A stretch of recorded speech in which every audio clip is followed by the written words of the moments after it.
Call this town council meeting for Tuesday, January 21st, 2025 to order. Roll call, please. Greg Brewer. Here. Brian Burney. Here. Chad Gooding. Here. Scott Jones. Here. John Price. Here. You'll stand up, say the Pledge of Allegiance with me.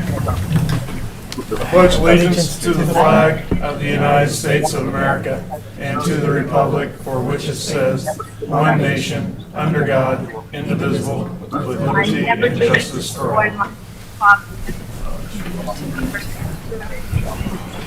The letter, Dr. Burney. Okay. All right. Since this is our organizational meeting, first order of business is election of the 2025 president and vice president of the town council. This time, the chair will recognize nominations. I would nominate Greg Brewer for president. Second. There's been a first and second.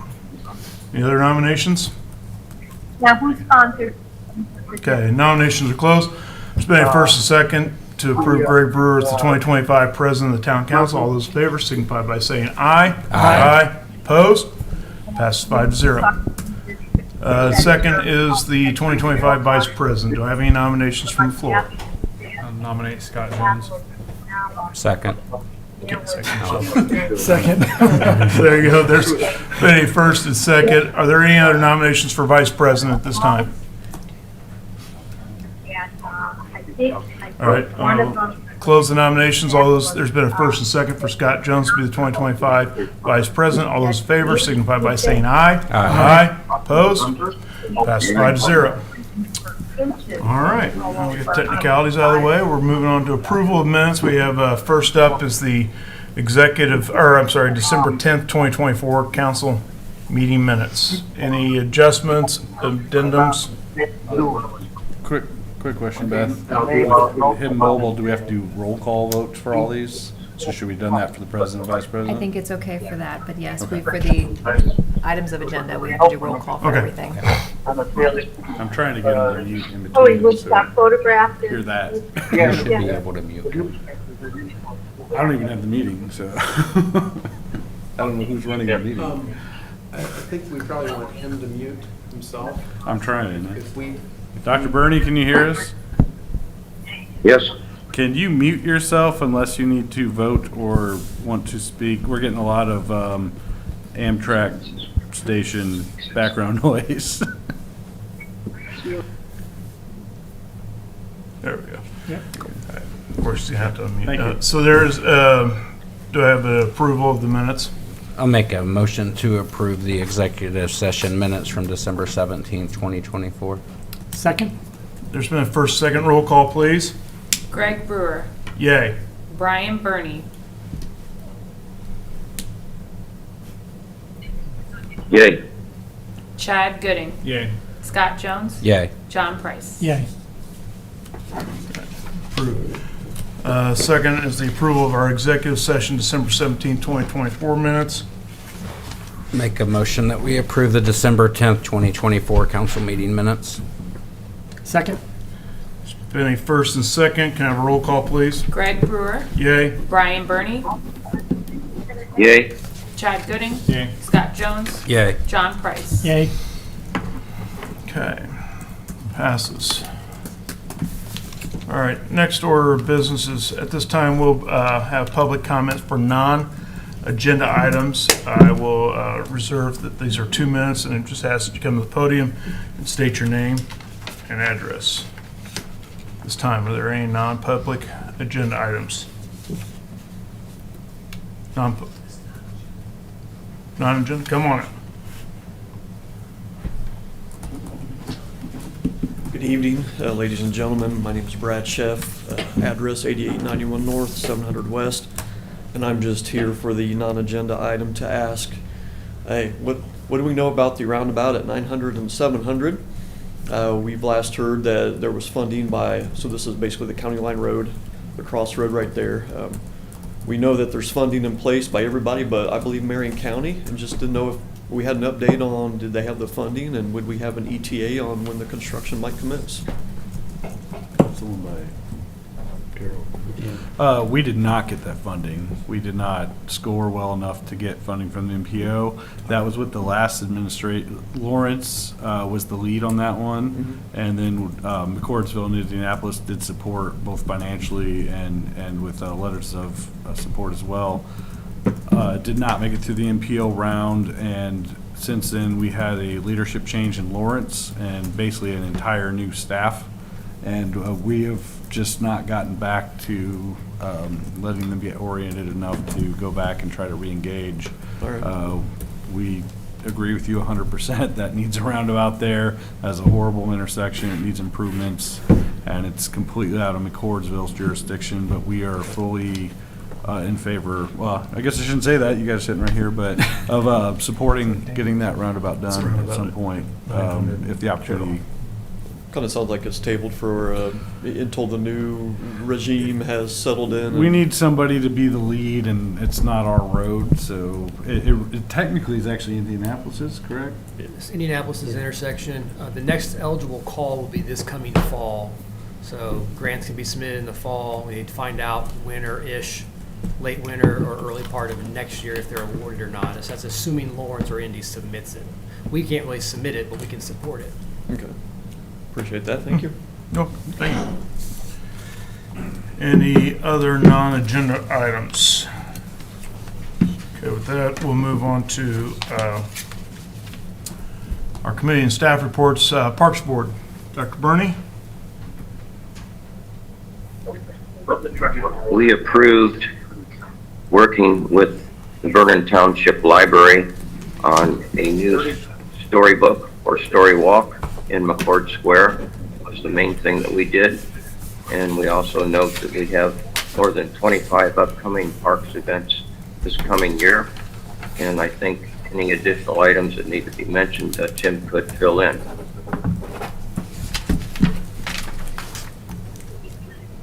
Okay, thank you, Dr. Burney. RDC.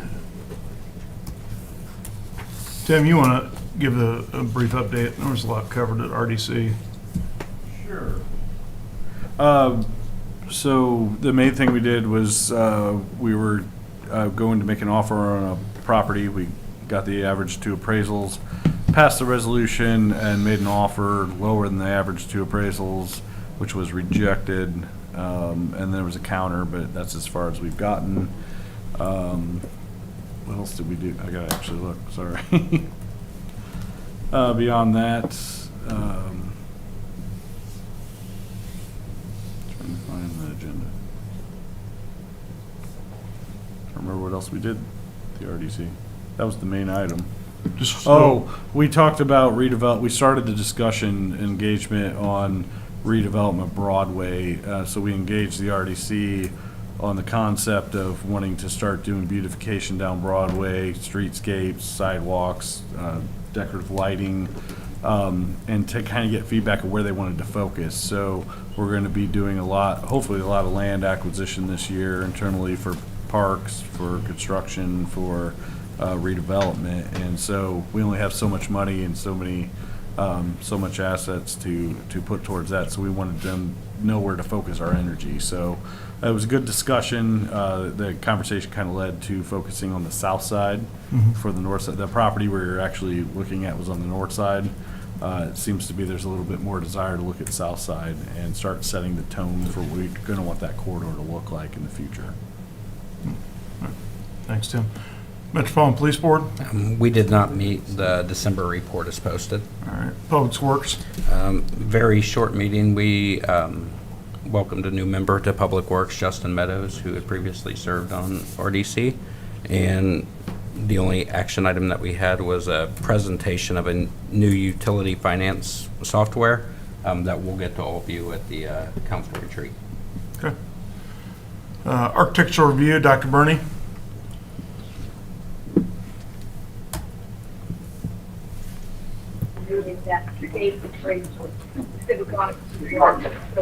I'm having trouble recalling architectural review at the moment. I don't have my notes available. Perhaps Ryan could fill everybody in on that. Yep, he's ready. Happy to. ARC reviewed 2 items. First, a request from Beezer Homes to to review a product lineup for the gatherings at Aurora. So this was the initial, the full product lineup for the gatherings. With some comments, it was approved. And then secondly, was review and approval of the architectural design for the multi-unit office building that will be in front of the self-storage at Broadway and 750. That was approved as well. All right. Court Square Review Committee did meet. We approved the site plan and construction of a Taco Bell.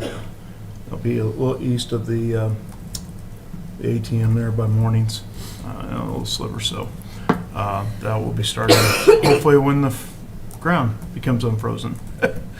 So those are the reports. Thank you. Next Well, item. Just, the Advisory Planning Commission did not meet, so just, That's fine. Plan Commission did not meet. I'm sorry. Didn't have, it's not on there. it wasn't on the agenda. Sorry. Yeah, neither did the Vernon Township Fire Territory, so we took those off. Consent agenda. At this time, is there any item on the consent agenda that a council member would like pulled for more discussion? If not, Chair will entertain a motion.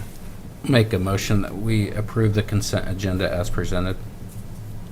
I second. There's been a first and second to approve the consent agenda. Roll call, please. Greg Brewer, Yay. Brian Burney, Yay. Chad Gooding, Yay. Scott Jones, Yay. John Price. Yay. Passes 5-0. All right. Well, next item, old business, what everybody here's been waiting for, right?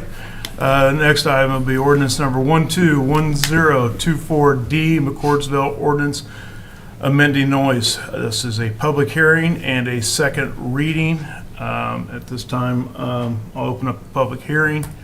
There is a remonstrance letter there for council members to read. If you have not already, so at this time, if you would like to speak on this ordinance, just please come up, state your name and address for the record, and it'll be, because we have many people who want to speak, we're going to try to limit each speech to, or presentation for 2 minutes. So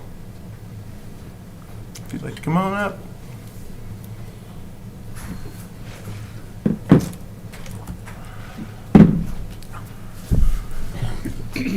I'm Dottie Salisbury, 9260 Brookview Avenue.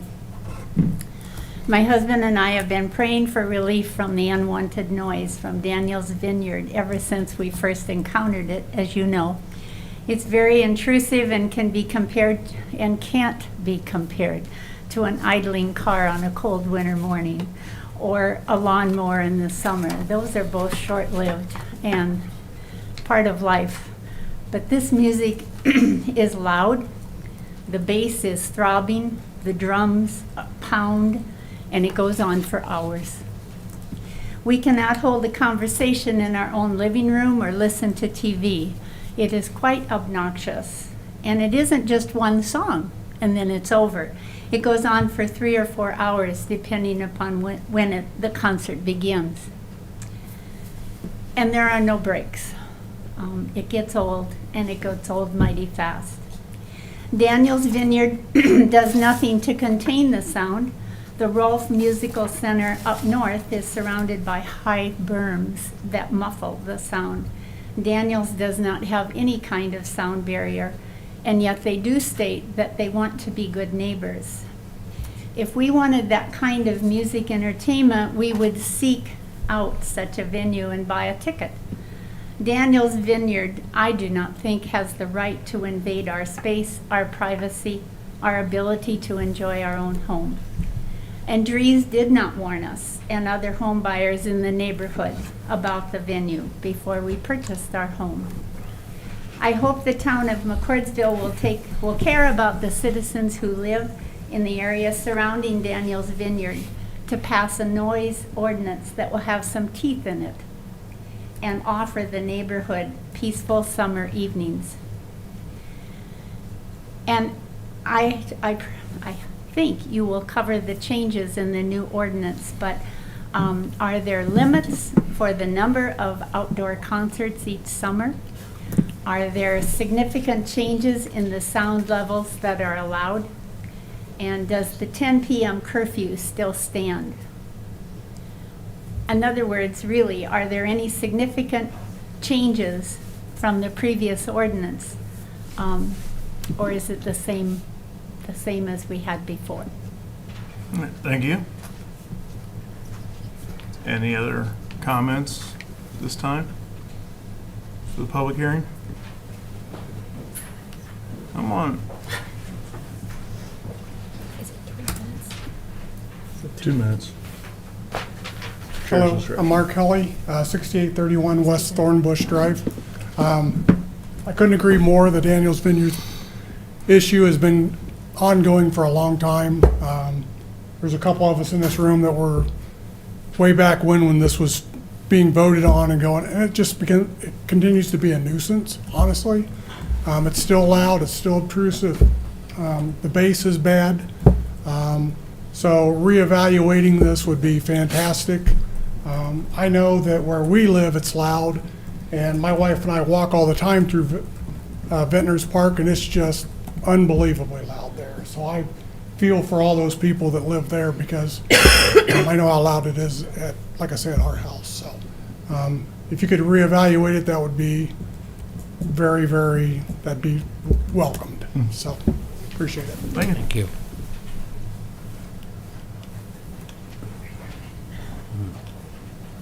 I don't have a speech, so sorry. You don't have to have anything prepared. Jennifer Williams, 9246 Brookview. I'm not going to repeat everything they've said because it's all true. I live in Vintners Park. It's nonstop. I'm right across the lake. The bass rattles our house. My big things are, I know decibel A is what's being metered.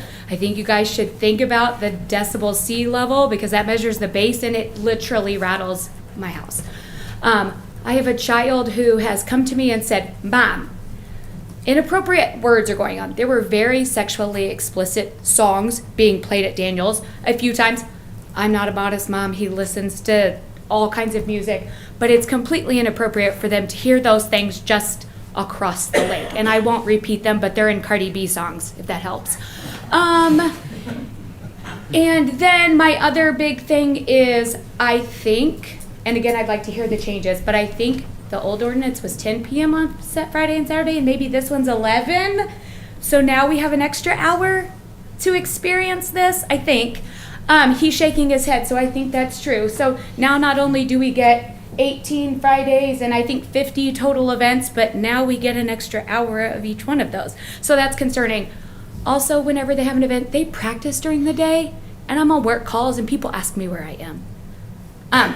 They trust me, thank God, because I'm good at my job and I know what I'm doing, but literally they can hear it on a conference call. And I am in an office on the other side of my house, not the back side. So, thank you. All right, thank you. Any others?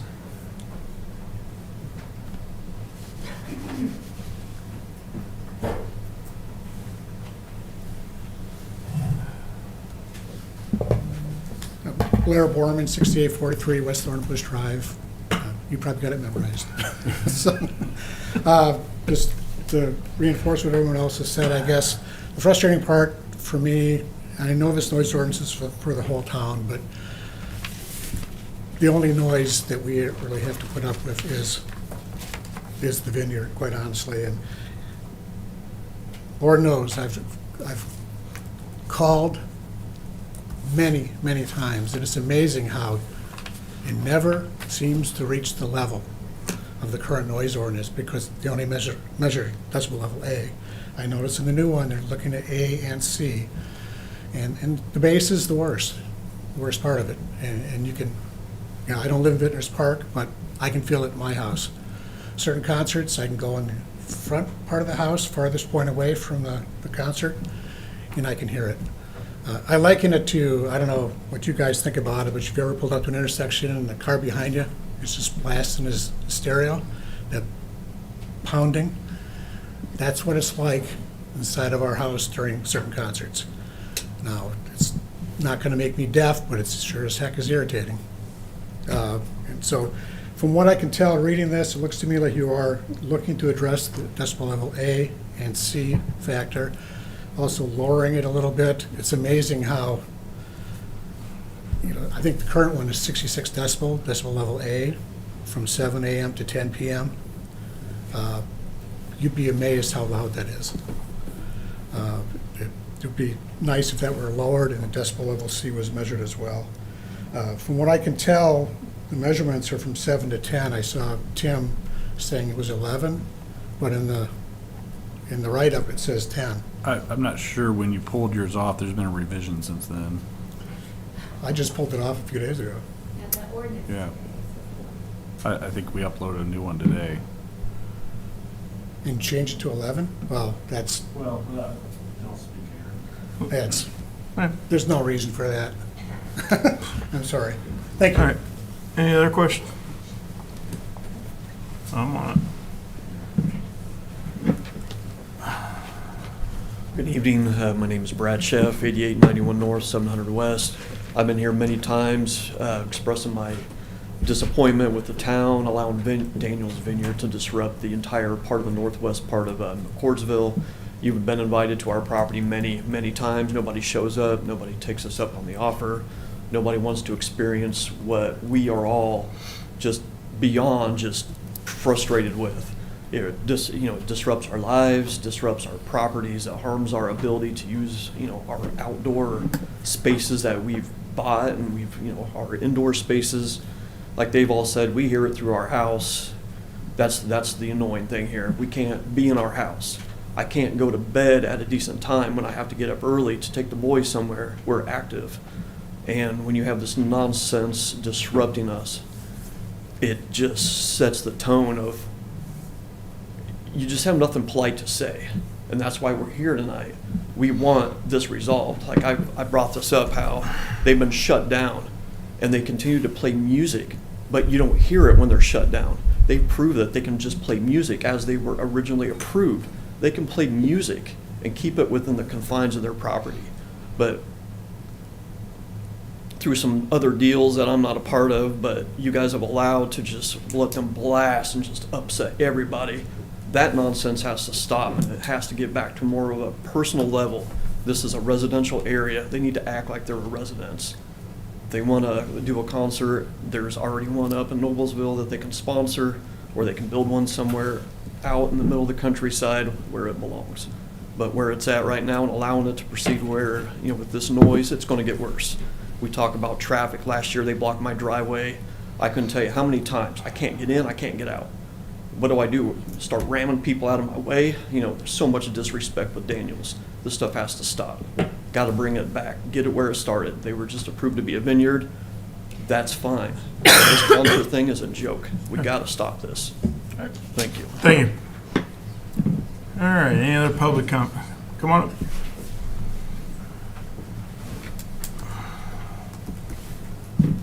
Hi, I'm Mindy Sheff, 8891 North, 700 West. I pulled this up off the town's website, and like my husband said, and like everyone else who has spoken, we've all got different issues with the noise volume. But what I'm specifically concerned about is item L that I'm seeing under exceptions. And this is any other noise resulting from activities of a temporary duration permitted by law and for which a permit has been granted by the town is an exception. What stops the town from granting Daniels a permit for every concert? Nothing. So, If we wanted to, we could, yeah. so that is very concerning to me as an item that is right here, that could be something that happens. I mean, we're not killjoys. We like wine. I interned for the Indiana Wine Council as a college student. I'm not going to tell you that I'm not in support of a local business with this product. But this is a concert venue more than it's a winery. Thank you. All right. Any other comments?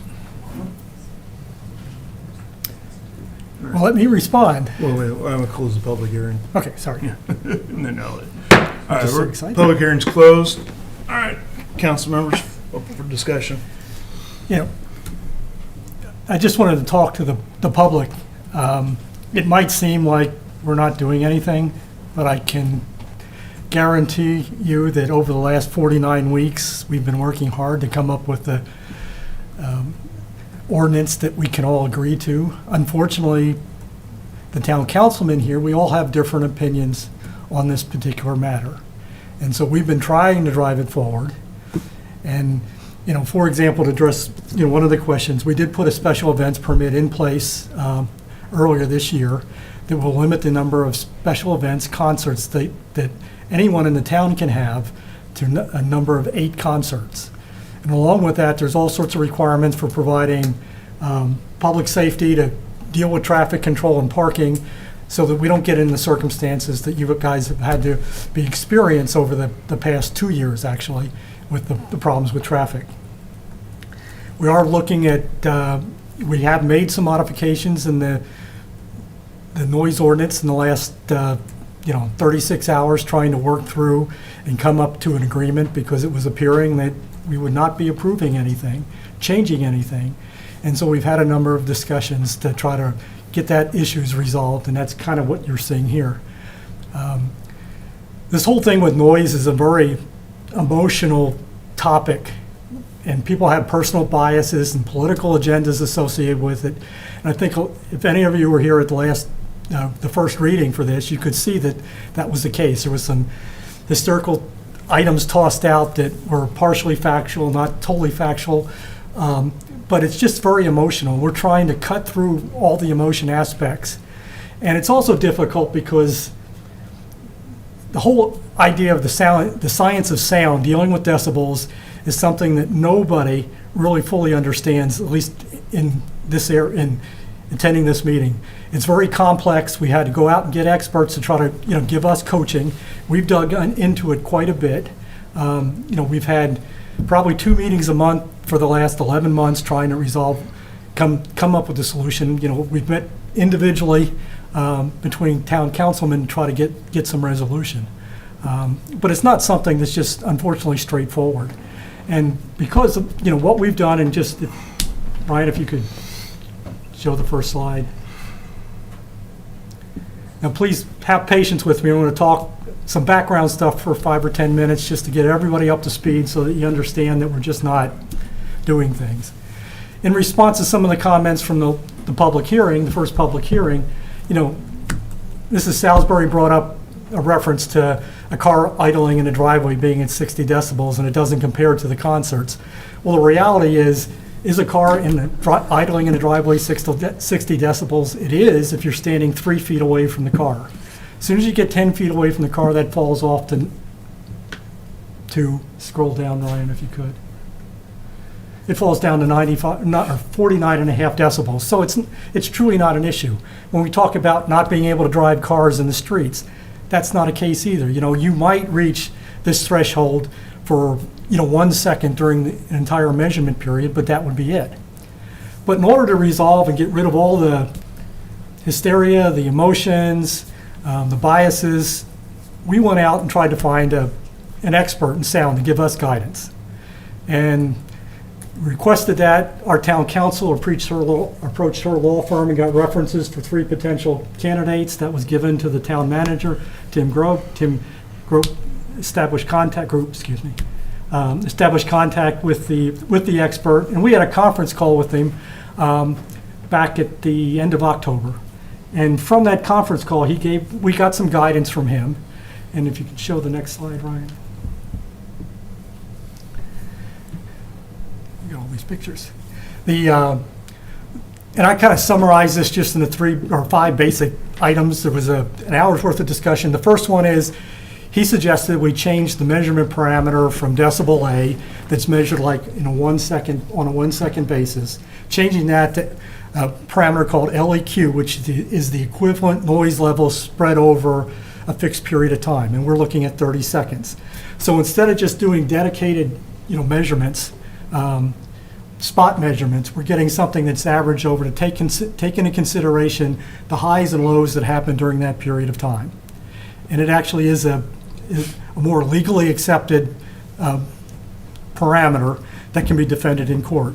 And so he also recommended that in order to do that, we need to use a different sound meter, which we went out and purchased those sound meters, actually done some evaluation, and they do give an improvement overall. And one of the biggest areas is with the calibration. The old sound meters would take, probably 5 minutes to calibrate, where this, and required you to take a panel off the back of the sound meter, take a little screwdriver and adjust the pot, turn the meter over, look at the display back and forth.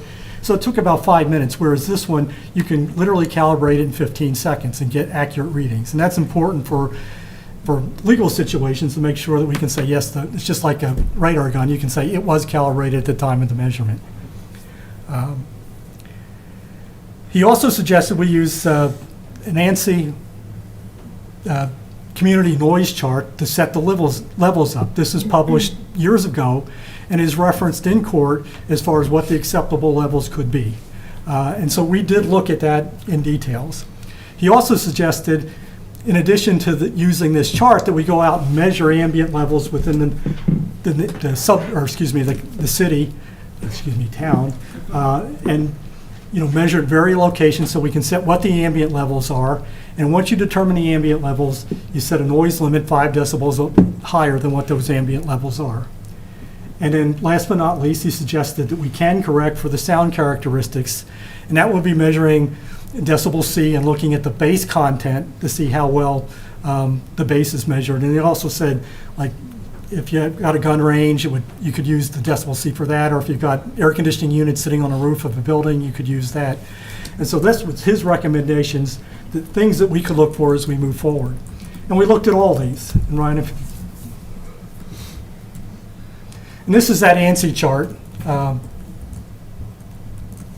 you see two lines there. One of them is in red, and that's basically the daytime levels. And at the very bottom, you can see there's, it looks at various types of categories of subdivisions, whether it's rural property, semi-rural, suburban, dense suburban, urban, and dense urban. And so looking at this chart, you quickly, and the blue line is the nighttime levels, and you can see they're kind of parallel with one another. There's decibels on the left-hand axis. And so we quickly eliminated the rural and semi-rural because it's farm fields and, we've got houses and other things that are going on. Actually, in my district at the northern end where a lot of you live, it could be considered semi-rural because there's a lot of farm property there. There's small lots, there's bigger lots. In the rest of the town, we looked at the suburban limits and dense suburban limits. And so taking this chart, and if you can go to the next slide, Ryan, and just to show you, we did a lot of planning, trying to figure out what acceptable levels would be by using these two charts, saying that we're suburban and dense suburban, and looking at, from a defensible perspective from this ANSI chart, what acceptable levels would be. And so that's the numbers you saw in the first attempt, the first reading. We had put the numbers in where, if you look at the bottom blue line for the suburban, you can see it's sitting at 47 decibels. We took the 47 decibels, added 5 decibels, and set the level at 52 decibels. For the high end, we actually went up to the dense suburban, I took an area between the dense suburban and the suburban and just averaged those two numbers. So I took the 53 and 58, averaged them together, and used that and added 5 decibels to that, and ended up with 61, and that's how we came up with those levels. The next step is, let's actually do some measurements and see what it is. How many people in this room have made noise measurements? Okay, there's a few of us, but so you get a better perspective for what it truly can be. So Ryan, if you go to the next slide. What I did is I picked 6 areas within the town to sit there and make ambient measurements in. I did Vintners Park along North Dogwood Lane. I did the middle of McCord Square because that was an area we were interested in. I did off of Oleo Road at Leo's. I did at the Culver's parking lot at the southwest corner. I looked at the entrance to Woodhaven off of 600, and also did the traffic circle down on 500 to try to get readings. And so you're looking at, this is just a chart to show you how many readings were taken. It wasn't 1 or 2. We went down there, and what I did is I set a tripod up with the old sound meter, with the new sound meter, and we made measurements for approximately 5 minutes. from both of them. We measured decibel A, decibel C, and on the new meter, we did the LEQ numbers. And so if you go to the next slide, it's a little bit more detailed. But rather than going through all these numbers, I'm just going to skip forward to what the overall averages were and the final results. So Ryan, if you can. And so looking at this, we can see at Vintners Park and McCord Square were probably the lowest. If you look at the second column where it says read, that's the existing meter. The next column over is the TSI, which is the new meter, and the LEQ is the final column. And you can see for the read meter at Vintners Park and McCord Square, they were about the exact same average readings of 47 decibels. The TSI was measuring 48 and 49. At Woodhaven, there was a little bit more traffic, and so we got higher numbers up in the 50 region. But you can see quickly looking at these that the read and the TSI were giving approximately the same numbers. So there was no difference between the new one and the old one measuring the raw decibel A readings.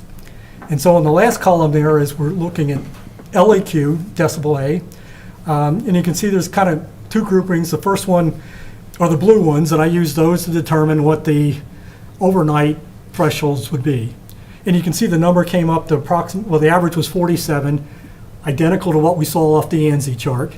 Added 5 decibels of that took us to 53. And so that's what was being proposed for the new low level, or the evening sound level.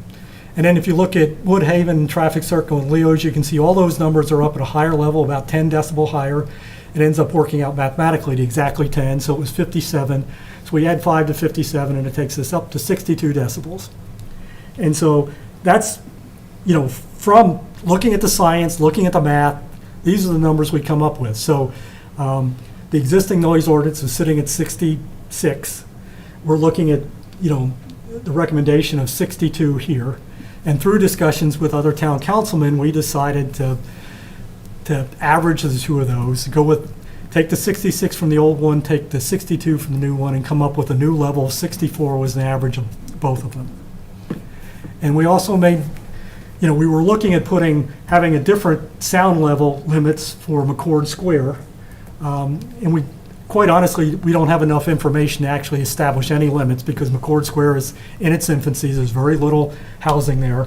And so we decided to have one noise ordinance for the entire town rather than trying to break it up. So Ryan, if you go to the next. So those are I just covered the results from the ANSI chart was 47 and 58. When we look at the measured data, it was 47 and 57. And so the resulting thresholds somewhere between 52 for the overnight and 62, 63 for the daytime. And here's what the old ones were, and what we're proposing. The old ones, for the commercial and business were 66 and 64. We also wanted to designate the overnight time as a quiet period, a quiet time. And so the same thing for the business. And, for the quiet time for the entire town versus what it was, we're proposing 55 decibels. And then for the normal business time from 7 to 10 p.m. Monday through Thursday, and 7 through 11 p.m. on Friday and Saturday, having it set at 64.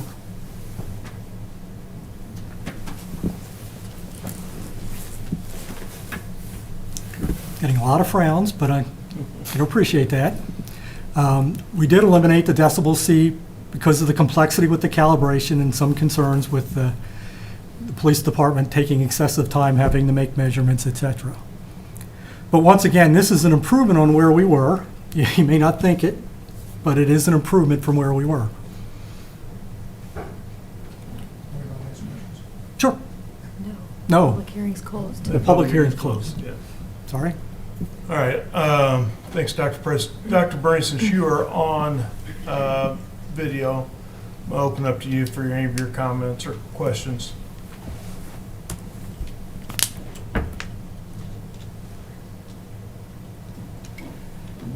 You don't hear me? Dr. Bernie? I'll open the floor to you for any comments, questions, or concerns. I spoke with Dr. Price earlier, and I think that's a fair presentation of where we are. All right, thank you, Doug. Any other comments from council?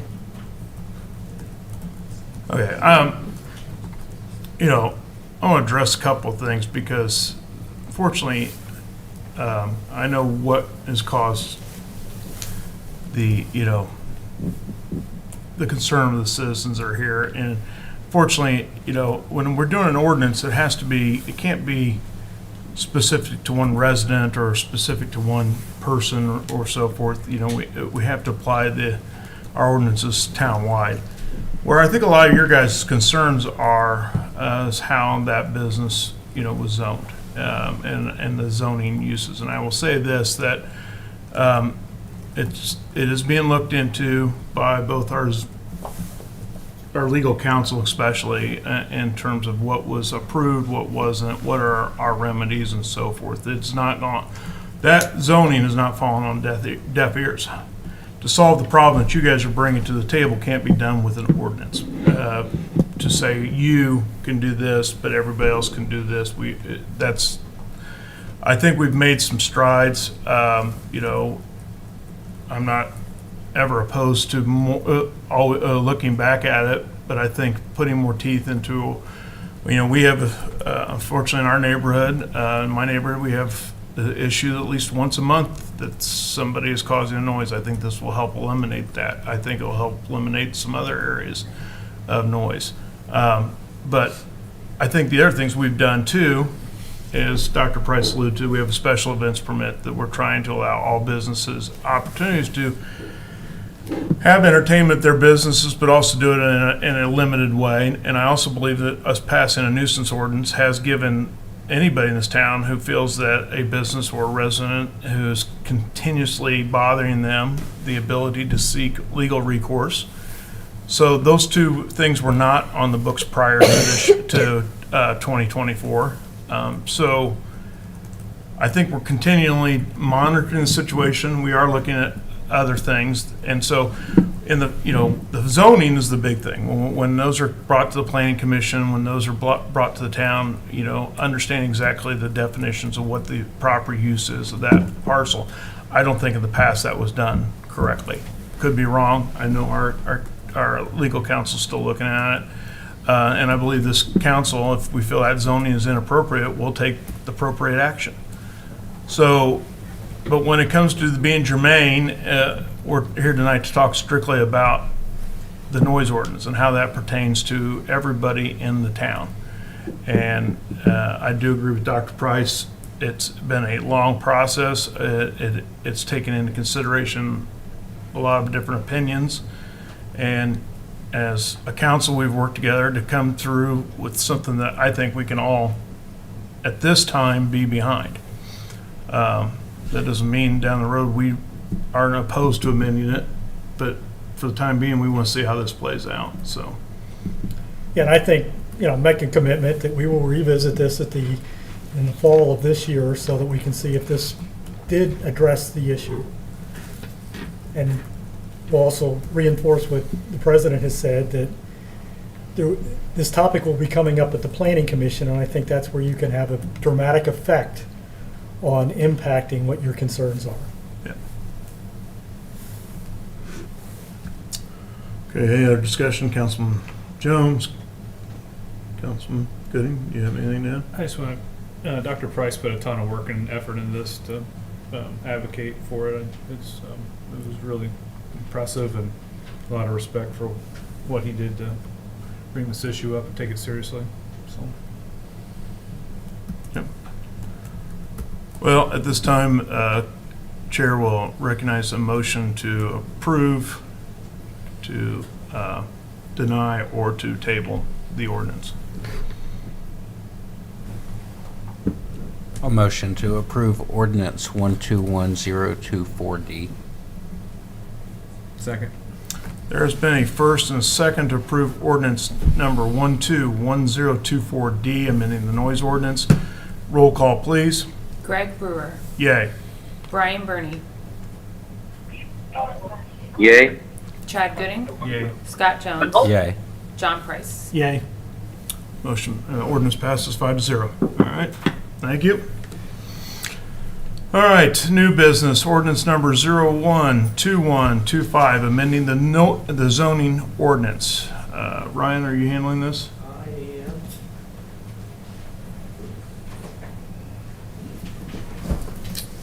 So real brief presentation if I could, then we can talk a little bit of the actual ordinance, take a look at it. But this kind of started, I would say, fall of 2024 with some discussions. We had two businesses that had some concerns about window signage regulations. One with BZA had a discussion there.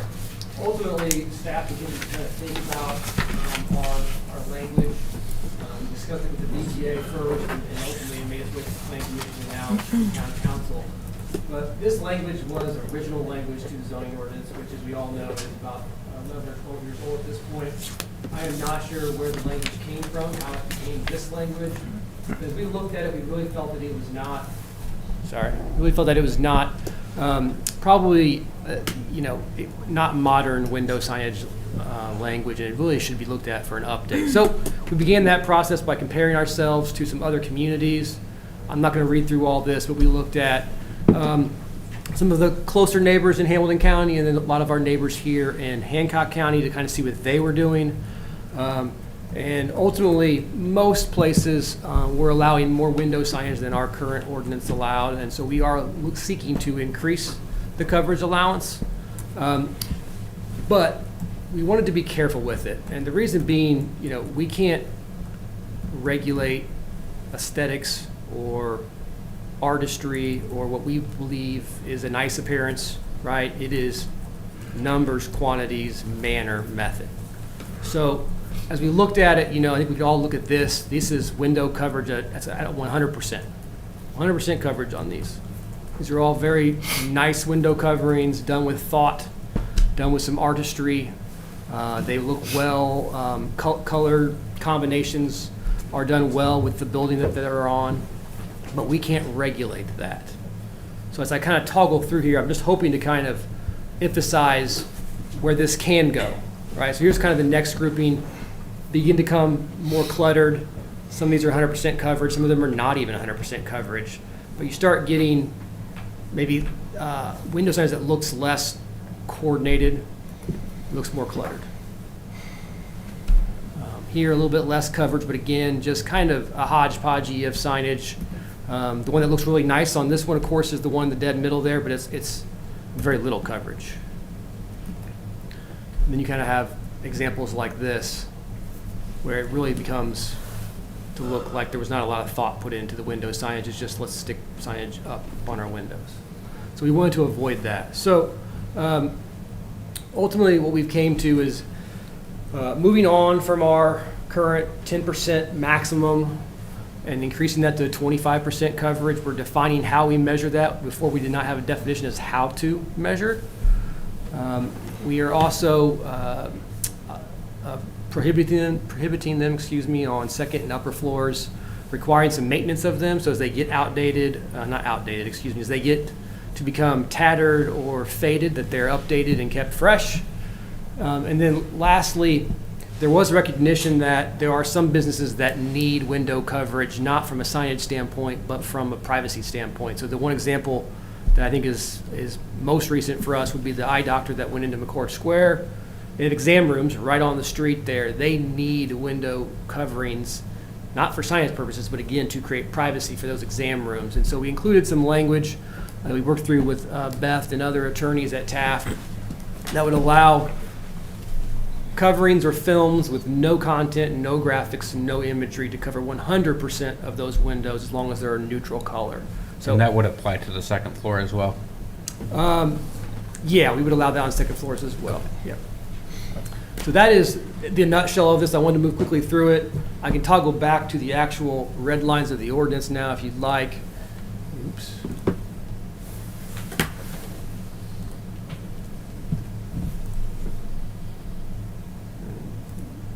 No one can do that, but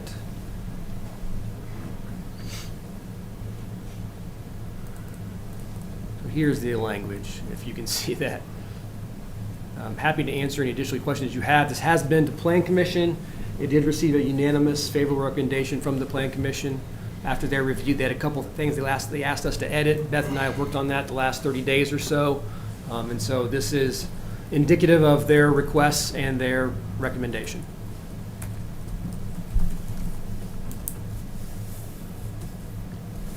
Discussion. Questions for Ryan? Dr. Burney, you have anything? No, I don't. Okay, all right. Well, there's no discussion, and it's had a public hearing. Yes, Correct. at Public Plan Commission, and the chair will entertain a motion. I'll make a motion that we approve ordinance 012125. Second? There's been a first and second to approve ordinance number 012125. Roll call, please. Greg Brewer. Yay. Brian Burney. Yay? Chad Gooding. Yay. Scott Jones. Yay. John Price. Yay. Okay. Ordinance passes. Thank you. Thank you. Next is a petition for annexation of property into town's corporate limits. Ryan, do you have this? Yes, I do. First up, let me. Thank you, Tim. Show you where we're at here. We are essentially the northwest corner of County Road 600 North and County Road 500 West. There's approximately 159 acres in this request. This request was just recently filed by the property owners, Dan and Donis Vale. And so this is simply an introduction to this annexation. We did not have time to do public notice for a first reading and public hearing. So we did desire, and the petitioner desired, to get the process started. So we're introducing this as a petition to the town council. And as long as the council wants us to continue to move forward with this, we will. Yeah, I don't see why not. Agreed. Yep. All right, thank you, Ryan. Oh, guess what? You're still on the hook. Assistant Town Manager report. All right. Only item I have is the typical monthly status report update. We have continued to update this with everything going on in town. I'm happy to answer any questions that you may have on it.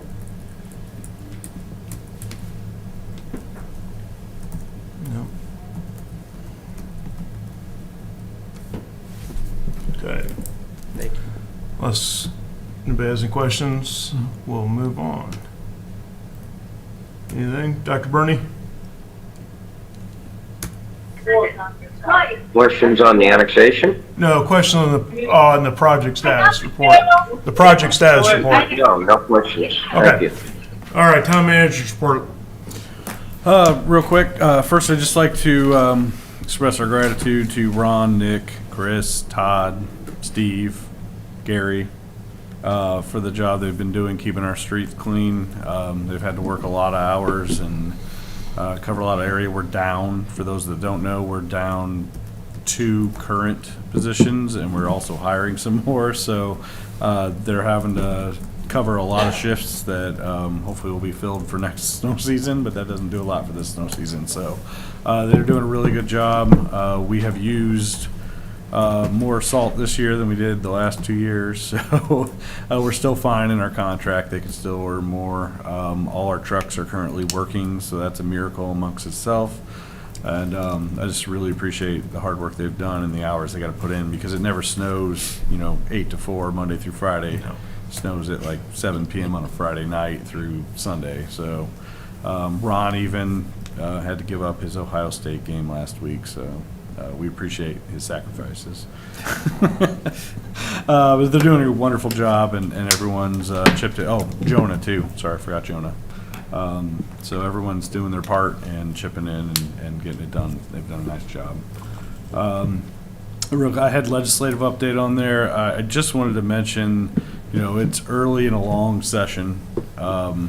There are well over 1,000 bills filed right now, so there's a long way to go. I will tell you, a lot of them are, this session has a lot of wild bills out there, more than I've normally seen this early. A lot of those will not see the light of day at the end of the session.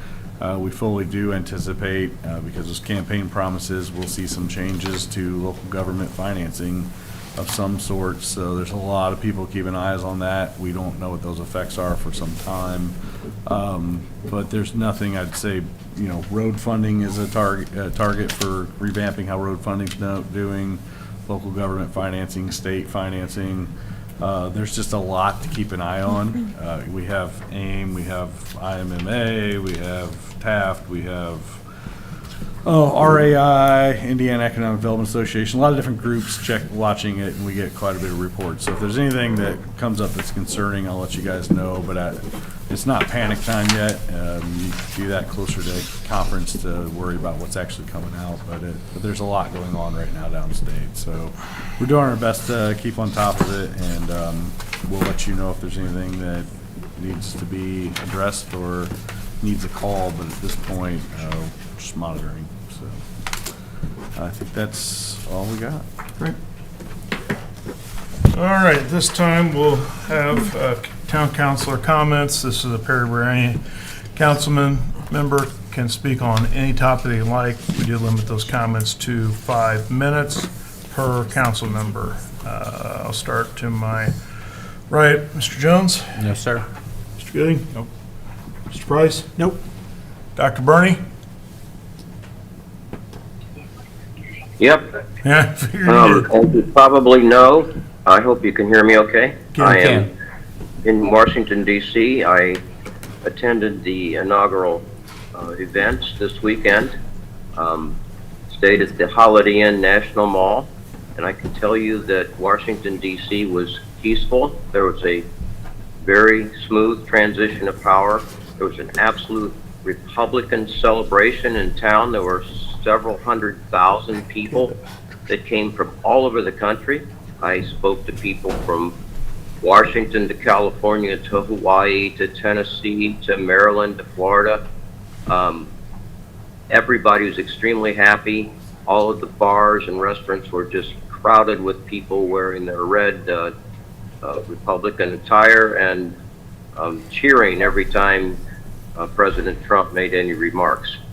I was able to attend an inaugural ball, although it was not one of the official ones where the president appeared. It was one where you just bought a ticket and went in. It was absolutely mobbed. It covered up the Hyatt Regency till 1 in the morning with people very well dressed, very polite, and very nice and very orderly. I saw not one protester.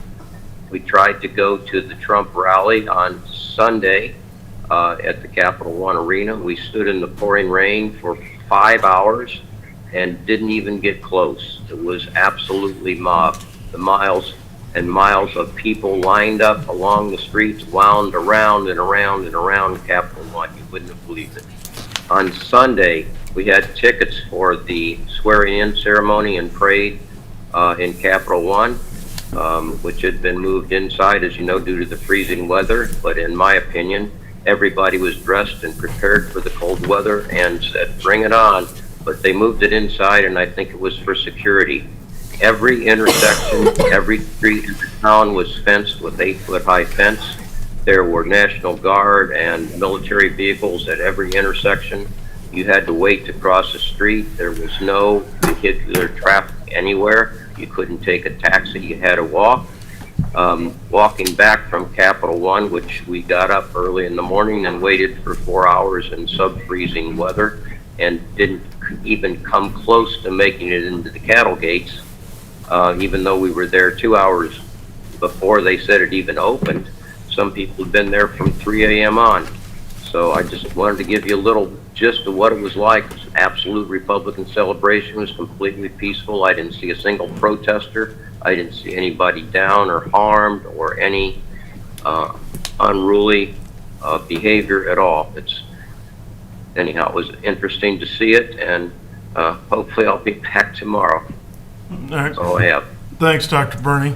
I just got one quick thing. I saw this on Facebook, and I think sometimes people wonder, why do we get into this? And one of the things that I'm really proud of my involvement, but also the council, this council and previous councils, are support of Vernon Township Fire Department and how we've been able to form that. And we had a citizen here in McCordsville that posted that, and I'm going to kind of paraphrase a little bit, that there just aren't enough words to praise the Vernon Township Fire Department for their quality of care.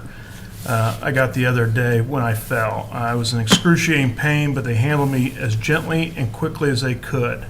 They started an IV in order to administer pain medicine in such a tight quarters, but they did it. I cannot thank them enough.